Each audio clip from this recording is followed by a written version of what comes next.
Hello friends, कैसे हैं आप लोग? अच्छे होंगे। आज के वीडियो में हम कुछ करंट्स की बात करेंगे 2023 के। तो सबसे पहले बात शुरू करते हैं। गांधी शांति पुरस्कार 2021 यानी कि 21 के लिए था गांधी शांति पुरस्कार। गीता प्रेस गोरखपुर को दिया गया है। केंद्रीय संस्कृति मंत्रालय द्वारा दिया जाता है भारत सरकार के। हालांकि गीता प्रेस को दिया गया, लेकिन गीता प्रेस ने क्या है, इसे लेने से क्या किया, इनकार कर दिया है। जो गांधी शांति पुरस्कार में इनाम राशि है वो होती है क्या, 1 करोड़, और प्रशस्ति पत्र दिया जाता है। तो गोरखपुर वही है जो क्या है, उत्तर प्रदेश के सीएम का क्षेत्र है, शहर है।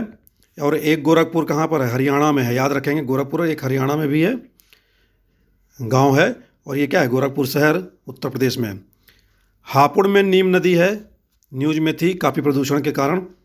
याद रखेंगे नीम नदी कहाँ है, हापुड़ जिला में, उत्तर प्रदेश। तो ये दोनों करंट्स जो हैं यूपी विशेष से रिलेटेड हैं। नॉटिंघम ओपन 2023, इसके विजेता बने एंडी मरे, और उप विजेता कौन बने हैं, आर्थर कैजॉक्स, फ्रेंच के हैं। तो नॉटिंघम ओपन 2023 विजेता हैं एंडी मरे। नेक्स्ट करंट की बात करें तो Indonesia open super 1000 tournament, Indonesia open super 1000 badminton tournament 2023 में पुरुष डबल्स विजेता की बात करेंगे, क्योंकि सिंगल विजेता किसी और देश के थे, लेकिन पुरुष डबल्स विजेता क्या है, भारत के हैं। सात्विक साईराज रेंकी रेड्डी और चिराग शेट्टी। ओके, तो ये नाम याद रखेंगे, सात्विक साईराज रेंकी रेड्डी और चिराग शेट्टी। क्यों? क्योंकि अभी हाल में ही क्या है, मेजर ध्यानचंद खेल रत्न पुरस्कार दिया गया है, जो क्या है, सबसे सर्वोच्च खेल रत्न पुरस्कार है। तो इन्हीं दोनों लोगों को दिया गया है मेजर ध्यानचंद खेल रत्न पुरस्कार। उप विजेता कौन बना डबल्स में, किसको इन्होंने हराया था, अरोन चिया और वुई इक सो, मलेशिया के। अरोन चिया और वुई एक सोह, मलेशिया के। तो याद रखेंगे, इंडोनेशिया ओपन सुपर पुरुष डबल विजेता सात्विक साईराज रेड्डी हैं और चिराग शेट्टी। नेक्स्ट न्यूज है कि रवि सिन्हा को रॉ का क्या है, प्रमुख बनाया गया है। Raw research analysis wing, raw का प्रमुख किसे बनाया गया, रवि सिन्हा को। उमिंगला यानी कि उमिंग दर्रा कहाँ पर है, ये लद्दाख में है। Next 2022 burgundy private Hurun India 500 list जारी की गई, जिसमें कंपनियों की बात की गई। कौन सी कंपनियां क्या हैं, देश की सबसे मूल्यवान कंपनियां हैं। ओके, तो RIL Reliance India limited, TCS, HDFC, यानी ये क्रम है कि सबसे देश की मूल्यवान कंपनी कौन सी है, रिलायंस इंडिया लिमिटेड, और उसके बाद TCS, फिर HDFC। तो टोटल जो कैपिटल है रिलायंस इंडिया की, वह है 16.4 लाख करोड़, 16.4 लाख करोड़। नेक्स्ट की G20 के लेबर इंगेजमेंट ग्रुप की बैठक कहाँ संपन्न हुई, वह हुई पटना में, बिहार। BPSC के लिए स्पेशल हैं, स्पेशल क्वेश्चन है। जैसे कि G20 के लेबर इंगेजमेंट ग्रुप की बैठक पटना, बिहार में संपन्न हुई। अंतर्राष्ट्रीय योग दिवस पर सबसे अधिक संख्या में एक साथ योग करने का जो नया गिनीज बुक वर्ल्ड रिकॉर्ड बनाया गया, सूरत शहर में। ओके, तो सूरत शहर होगा। 21 जून को अंतर्राष्ट्रीय योग दिवस मनाया जाता है। कब? 21 जून। ओके, तो 21 जून को अंतर्राष्ट्रीय योग दिवस मनाया जाता है। इस दिन क्या है, योग में गिनीज बुक वर्ल्ड रिकॉर्ड बनाया गया सूरत शहर में। नेक्स्ट, उदीयमान प्रौद्योगिकी स्टार्टअप वार्षिक सूची जारी की गई। किसके द्वारा सूची जारी की गई, ये याद रखेंगे, वर्ल्ड इकोनॉमिक फोरम WEF द्वारा। इसमें जो सबसे ज़्यादा स्टार्टअप शुरू हुए कहाँ, USA में, और दूसरे नंबर पर कौन है, चाइना। तो USA और China. New global financing pact पर जो शिखर सम्मेलन हुआ, वह कहाँ हुआ, पेरिस में, फ्रांस। पेरिस किसकी राजधानी है, फ्रांस की। और किस नदी के किनारे बसा है, ज्योग्राफी क्वेश्चन पूछे जाते हैं, सीन नदी के। ओके, तो न्यू ग्लोबल फाइनेंसिंग पैक्ट शिखर सम्मेलन पेरिस में हुआ। यह सम्मेलन इसका जो सह आयोजन किया गया, फ्रांस, बारबाडोस और भारत ने भी क्या है, सहयोग दिया सह आयोजन में। फ्रांस, बारबाडोस और Bharat. Asia cup T20 Hong Kong में हुआ। विजेता कौन बनी? भारतीय महिला टीम बनी और वो विजेता बांग्लादेश। तो एशिया कप का जो T20 क्रिकेट संपन्न हुआ, ये याद रखेंगे कहाँ संपन्न हुआ, यह हांगकांग में हुआ। विजेता भारतीय महिला टीम और उप विजेता बांग्लादेश। नेक्स्ट करंट क्या है कि आर्टेमिस संधि से रिलेटेड है, में शामिल होगा भारत। भारत आर्टेमिस संधि में शामिल होने वाला है। क्या है आर्टेमिस संधि? आर्टेमिस संधि आई थी 1967 में, बाह्य अंतरिक्ष समझौते से रिलेटेड है ये। ओके, गैर बाध्यकारी प्राविधान है इसमें। यह क्या है, 2025 तक चंद्रमा पर मानव को फिर से भेजने का USA नीति प्रयास है, जिसका लक्ष्य मंगल और अन्य ग्रहों तक अंतरिक्ष में खोज करना है। आर्टेमिस संधि का 2025 तक चंद्रमा पर फिर से मानव को भेजने का US नीति प्रयास है, ठीक है, मंगल और अन्य ग्रहों पर भी। तो यह असैन्य अंतरिक्ष अनुसंधान पर समान विचार वाले देशों का एक मंच है, ठीक है, जिसकी स्थापना 1967 में की गई थी। वाय अंतरिक्ष समझौते से रिलेटेड है। क्वेश्चन पूछता है कि आर्टेमिस संधि किससे रिलेटेड है, तो वाय अंतरिक्ष समझौते से। नेक्स्ट क्या है, रीता मंडल जो बंगाल की हैं, इनको नेशनल फ्लोरेंस नाइटिंगेल अवार्ड राष्ट्रपति द्वारा दिया गया है, प्रदान किया गया है। तो जो नेशनल फ्लोरेंस नाइटिंगेल अवार्ड है, किसके द्वारा दिया जाता है? राष्ट्रपति द्वारा। किसे दिया गया इस बार? रीता मंडल, पश्चिम बंगाल की हैं। ओके, नेक्स्ट करेंट जो है वह रिलेटेड है एक कला से। क्या नाम है उसका? आरनमुला कला। आर्ट एंड कल्चर का क्वेश्चन है। क्यों? क्योंकि इसकी जो जलवायु परिवर्तन के कारण क्या है, यह कला समाप्त होती नज़र आ रही है। क्यों? क्योंकि इस कला द्वारा क्या है, कुछ खास मिट्टी का इस्तेमाल किया जाता है, लेकिन जलवायु परिवर्तन के कारण इस कला का क्या है, अरनामुला कला का विकास नहीं हो पा रहा है, आगे नहीं बढ़ पा रही है, यानी इसका ह्रास हो रहा है। यह कला कहाँ पाई जाती है? केरल में। इस कला को 2005 में GI टैग प्राप्त था। तो इस कला में क्या होता है कि दर्पण का सांचा बनाने के लिए, जो हम शीशा देखते हैं उसका सांचा बनाने के लिए एक खास मिट्टी का इस्तेमाल होता है। लेकिन जलवायु परिवर्तन के कारण क्या है, बाढ़ आती हैं, भूस्खलन हो रही हैं, जैसी आपदाएं घटनाएं घटित हो रही हैं, तो इससे इस मिट्टी का जो भौतिक और रासायनिक परिवर्तन है उसमें क्या है, काफ़ी परिवर्तन हो रहा है। इस वजह से अरनामुला कला क्या है, संभव नहीं हो पा रहा उसे बनाने में, दर्पण का सांचा। इसलिए जलवायु परिवर्तन के कारण क्या है, यह कला विलुप्त होती नज़र आ रही है। उपयोगी मिट्टी क्या तलाशने में काफ़ी परेशानी का सामना करना पड़ा कारीगरों द्वारा। तो याद रखेंगे जलवायु परिवर्तन के कारण कौन सी कला का ह्रास हो रहा है? आरनमुला कला कहाँ की है? केरल की है। वित्त मंत्रालय द्वारा NPS की समीक्षा के लिए गठित की गई नेशनल पेंशन स्कीम, एक समिति गठित की गई वित्त सचिव T सोमनाथन की अध्यक्षता में।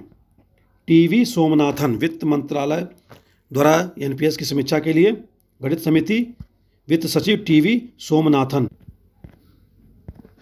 और क्या फैक्ट्स रिलेटेड हैं इससे, NPS से? जो समिति जो है राजकोषीय स्थिति और बजट पर इसके प्रभाव का भी आकलन करेगी। किसके प्रभाव का? NPS के। ओके, NPS क्या था?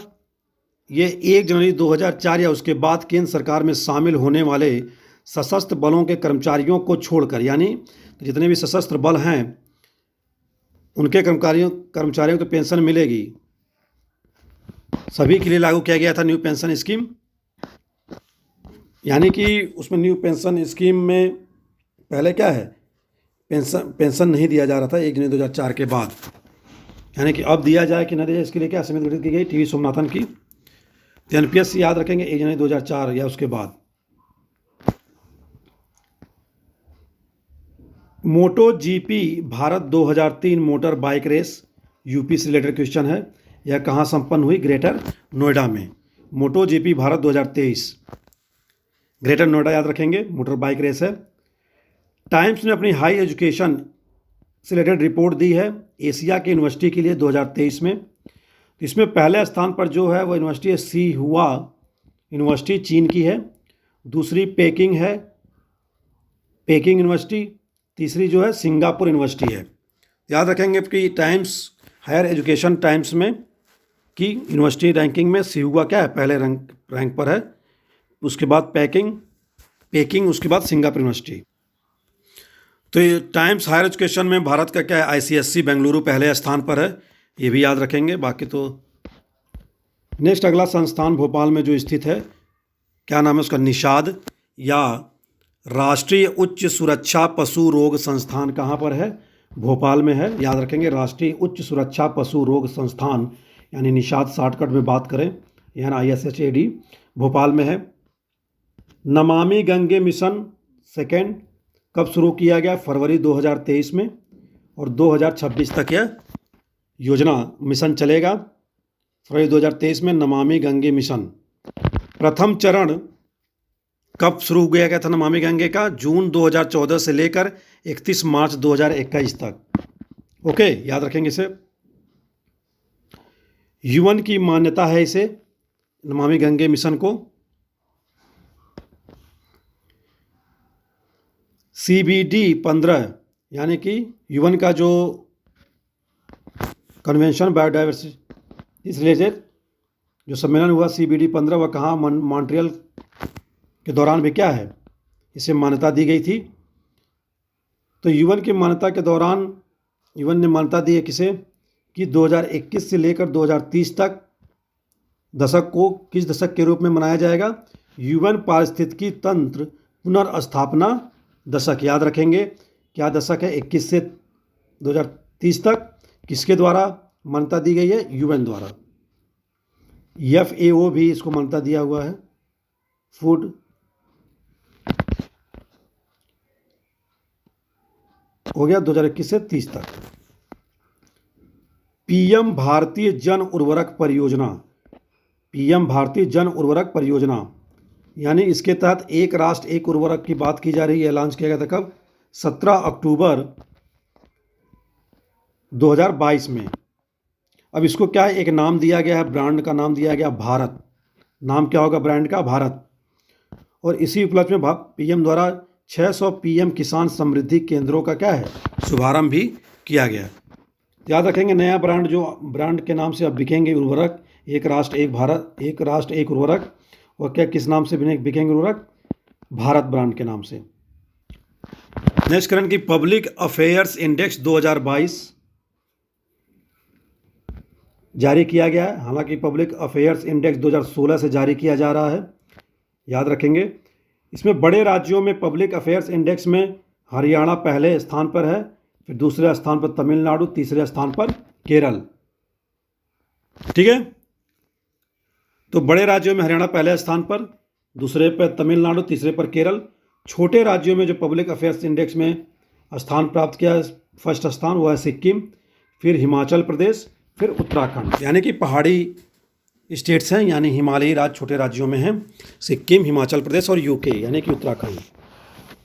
नेक्स्ट, पहला बल्क ड्रग पार्क कहाँ स्थापित किया जा रहा है, भरूच कहाँ है, गुजरात में 2022 में स्थापित किया गया था, इसे भी याद रखेंगे। PM श्री स्कूल योजना कब शुरू की गई थी, 7 सितंबर 2022 को। हालांकि न्यूज़ में आता रहता है इसलिए यहाँ पर लिखा हुआ है। और इसका जो अवधि है 2022 से लेकर 2027 तक है। PM श्री स्कूल योजना की अगर अवधि पूछता है तो 2022 से लेकर 2027 तक। केंद्र प्रायोजित योजना है पूर्ण रूप से। नमस्ते योजना का भी जो अवधि है 2022-23 से 25-26 तक है।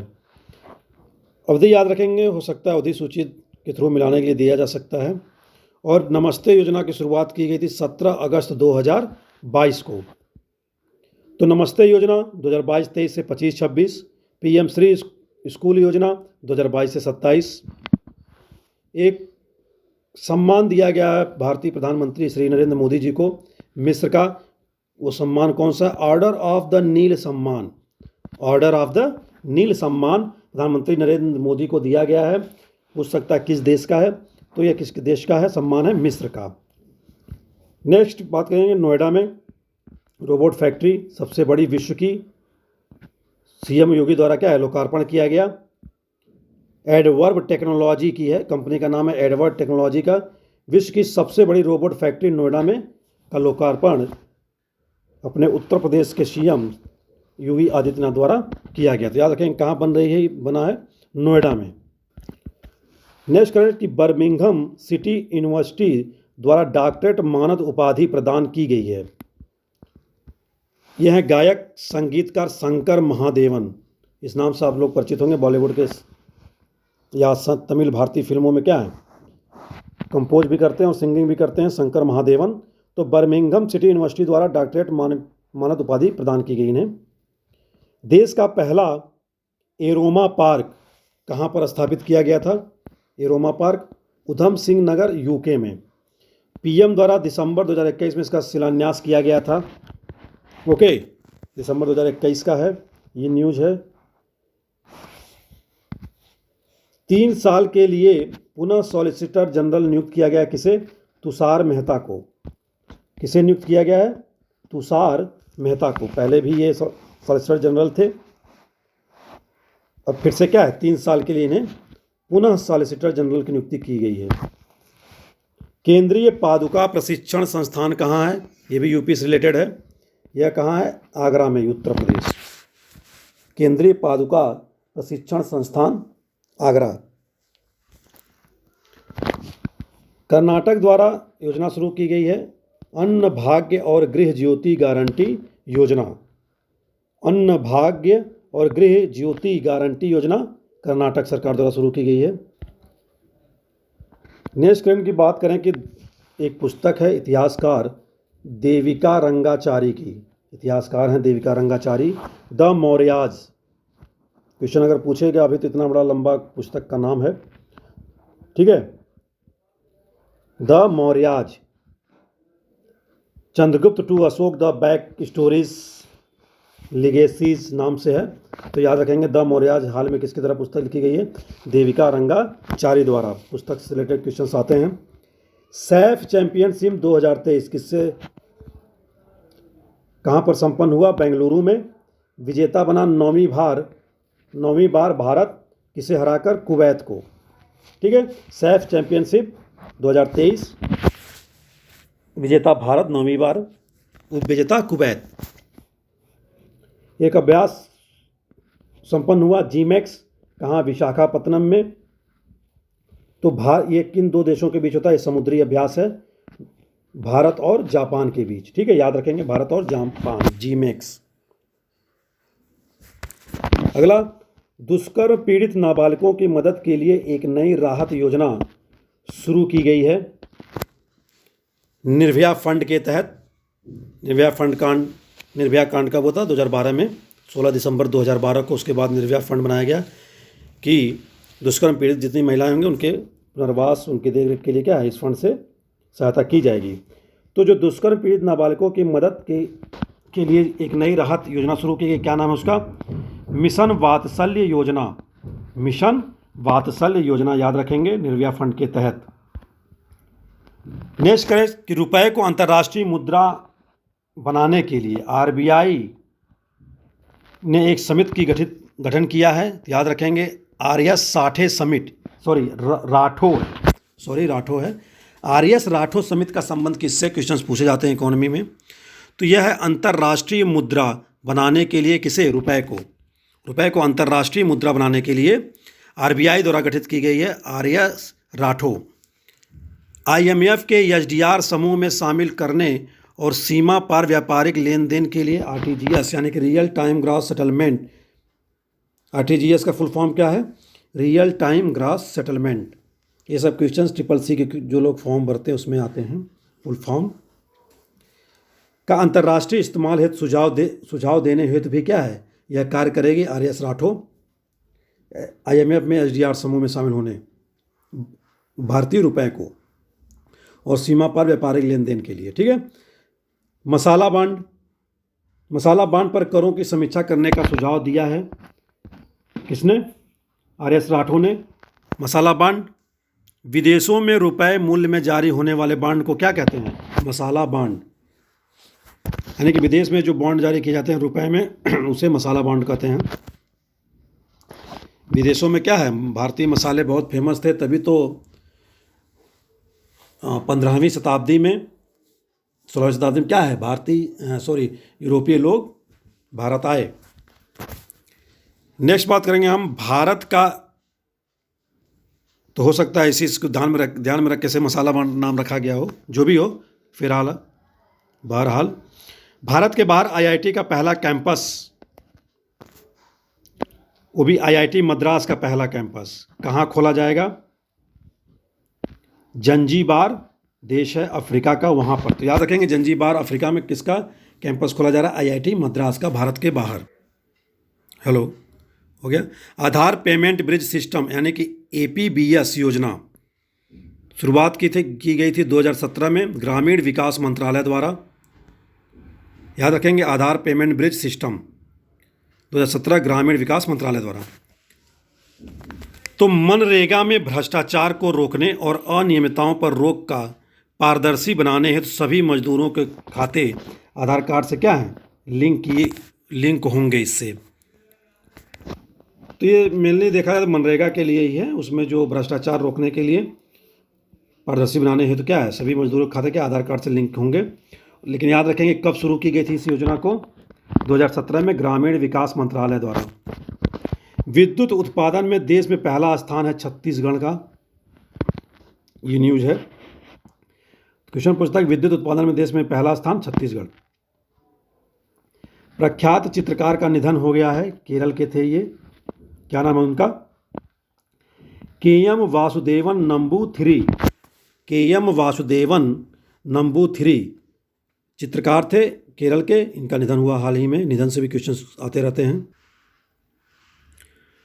तो केरल के थे के एम वासुदेवन नंबूथिरी। एक और परफॉर्मेंस ग्रेडिंग इंडेक्स स्कूली शिक्षा क्षेत्र में, ठीक है, परफॉर्मेंस ग्रेडिंग इंडेक्स जारी किया जाता है स्कूली शिक्षा क्षेत्र में। शीर्ष स्थान पर कौन है?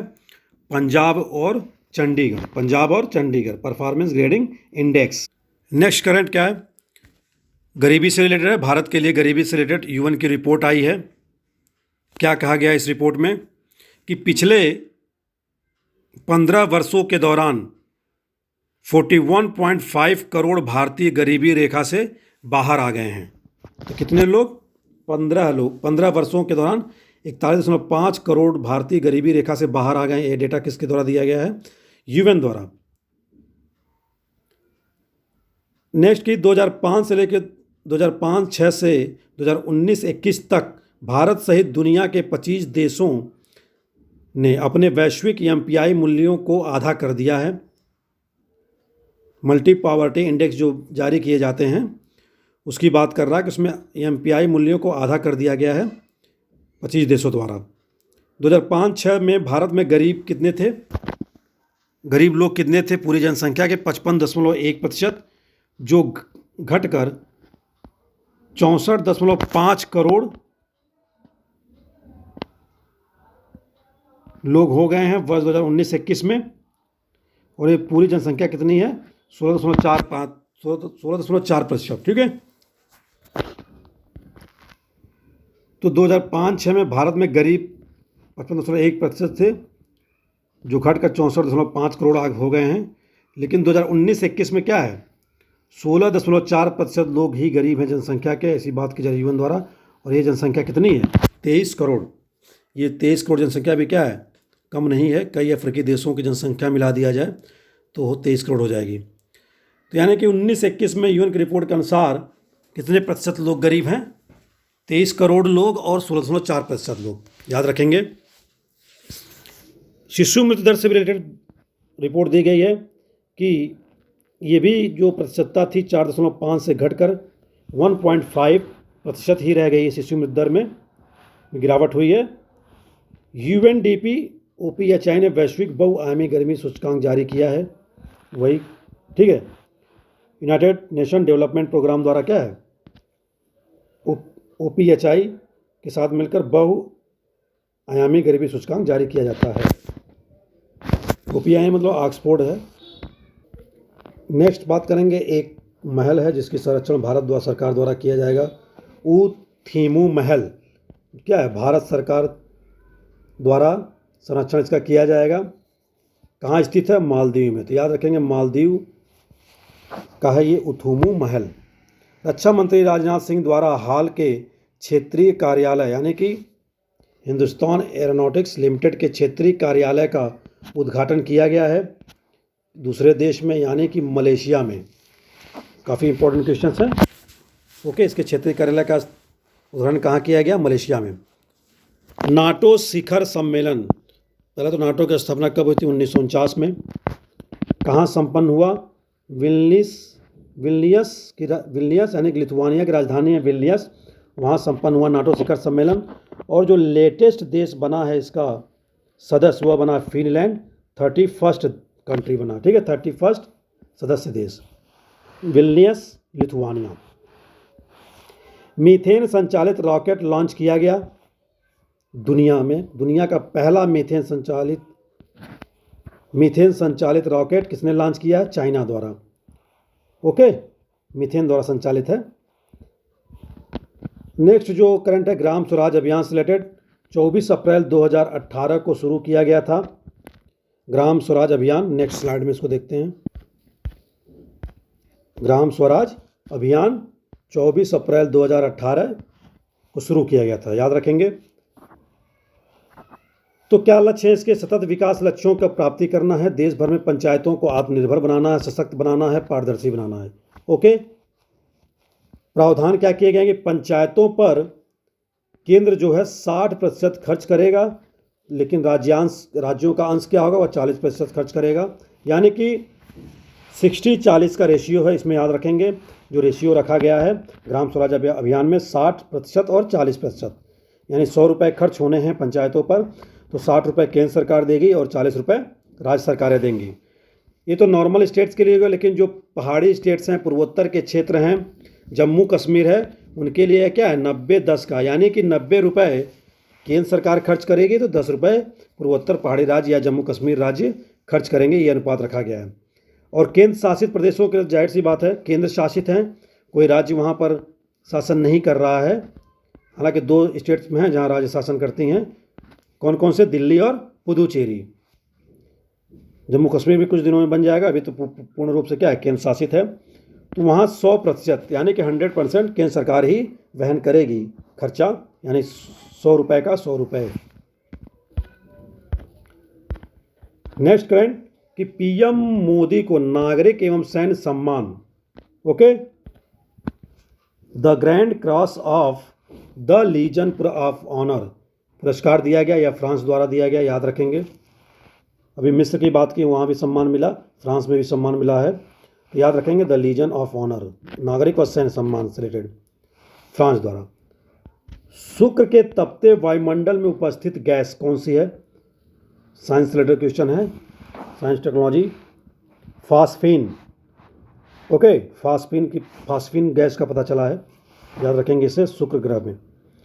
आसियान रीजनल फोरम बैठक कहाँ संपन्न हुई? Jakarta, Indonesia. ठीक है, आसियान का जो रीजनल फोरम बैठक संपन्न हुई जकार्ता, इंडोनेशिया में। 15th ब्रिक्स देशों के शिक्षा मंत्रियों की जो बैठक हुई दक्षिण अफ्रीका में। हालांकि ब्रिक्स का जो सम्मेलन है नॉर्मल, वो अभी कहाँ हुआ? दक्षिण अफ्रीका में संपन्न हुआ।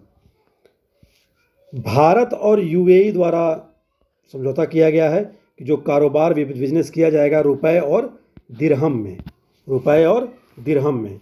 और एक और चीज़ की आईआईटी दिल्ली जो अपना पहला कैंपस खोलेगी अबू धाबी में, यूएई के अबू धाबी में। तो हमने 2 करंट की बात की आज कि कैंपस जो आईआईटीज़ के खोले जा रहे हैं बाहर, एक तो अबू धाबी में आईआईटी दिल्ली खोलेगी और आईआईटी मद्रास कहाँ खोलेगी? प्रीवियस स्लाइड में भी हमने देखा जंजीबार अफ्रीका का देश है। ये दोनों याद रखेंगे कि जंजीबार में आईआईटी मद्रास है और अबू धाबी यूएई में आईआईटी दिल्ली है। नेक्स्ट करंट रखें, विंबलडन ट्रॉफी रिलेटेड है। 4 ट्रॉफियाँ होती हैं वर्ष में, ऑस्ट्रेलियन, फ्रेंच, विंबलडन और यूएसए, यही क्रम भी है इनके। तो जुलाई में संपन्न हुआ। इसकी महिला जो विजेता बनी मार्केटा वोंड्रोसोवा, चेक गणराज्य की हैं मार्केटा वोंड्रोसोवा। उप विजेता ओंस जब्यूर ट्यूनीशिया के हैं। ट्यूनीशिया की हैं, मतलब महिला हैं। उपविजेता ओंस जब्यूर ट्यूनीशिया, लेकिन विजेता अभी कौन है? महिला विजेता मार्केटा वोंड्रोसोवा। पुरुष विजेता कौन बने? कार्लोस अलकराज, कहाँ के हैं? स्पेन के हैं। उपविजेता नोवाक जोकोविच सर्बिया, नोवाक जोकोविच सर्बिया। याद रखेंगे इस बार का जो जितनी भी ट्रॉफी हुई हैं टेनिस की, ये सारी टेनिस की हैं। उसमें जो पुरुष विजेता हैं विंबलडन छोड़ के, वो कौन है? नोवाक जोकोविच। ऑस्ट्रेलियन, फ्रेंच और यूएस तीनों कौन हैं? नोवाक जोकोविच। विंबलडन सिर्फ कार्लोस अलकराज। अभ्यास नोमैडिक एलिफेंट, सभी लोग परिचित होंगे। इस बार संपन्न हुआ उलान बटोर। उलान बटोर किसकी राजधानी है? मंगोलिया की।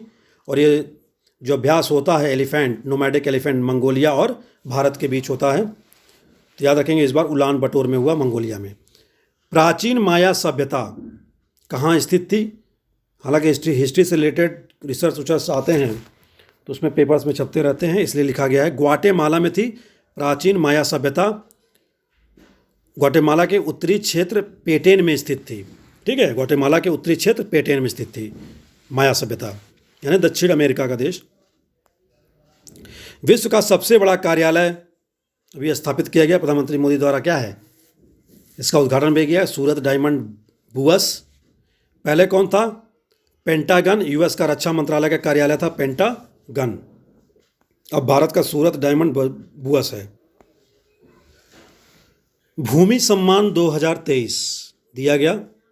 इसमें पहले स्थान पर है ओडिशा, दूसरे पर मध्य प्रदेश और तीसरे पर त्रिपुरा। तो याद रखेंगे ओडिशा, मध्य प्रदेश, त्रिपुरा। OMT। भूमि संबंधी अभिलेखों के डिजिटलीकरण, ठीक है, भूमि संबंधी अभिलेखों के डिजिटलीकरण के लिए केंद्रीय पंचायती राज मंत्रालय द्वारा ये सम्मान दिया जाता है। डिजिटल इंडिया लैंड रिकॉर्ड आधुनिकीकरण कार्यक्रम चला रहा है। ठीक है, तो उसी के तहत क्या है? ये भूमि सम्मान दिया गया है। तो डिजिटल इंडिया लैंड रिकॉर्ड आधुनिकीकरण कार्यक्रम किसके द्वारा चलाया जा रहा है?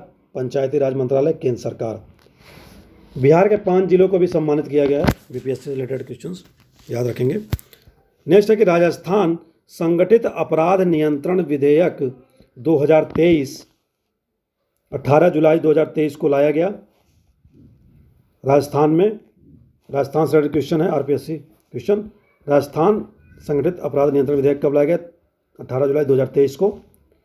न्यूनतम 1 लाख जुर्माना, 5 साल की सजा या उम्र कैद हो सकती है और 5 लाख तक जुर्माना भी लग सकता है, 1 से 5 लाख तक। ओके, तो ये कुछ करंट थे 2023 से रिलेटेड जिसकी बात की आज हमने। नेक्स्ट वीडियो में हम बात करेंगे इसके पहले के करंट्स के, क्योंकि हमने करंट्स क्या है पीछे से, यानी कि दिसंबर महीने से दिसंबर, नवंबर, अक्टूबर, सितंबर, जुलाई, जून का देख लिया है। इसके पहले बात करेंगे, जनवरी तक जाएंगे। तो आज के लिए इतना ही। आज के वीडियो, नमस्कार। Thanks for watching the video. Like करें, शेयर करें, सब्सक्राइब भी करें।